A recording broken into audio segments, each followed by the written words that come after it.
Walang nanonood sa'yo? Walang nag-share ng mga post mo? Konti lang ang viewers mo sa tuwing nagde-live ka?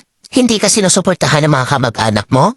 Kaibigan mo? Kakilala mo? Kapitbahay mo? Pinagtatawanan ka dahil sa pag-reveals mo? Pinagtatawanan ka dahil sa paggawa mo ng mga content? Ito ang tatandaan mo. Huwag kang huminto. Huwag kang susuko. Huwag kang papaapekto sa sasabihin ng ibang tao tungkol sa'yo. Ipakita mo sa kanila na may mararating ka.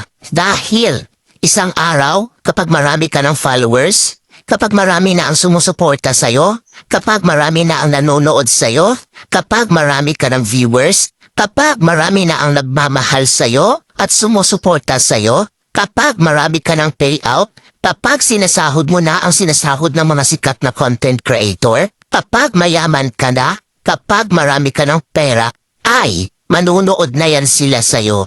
Sila na ang kusang lalap.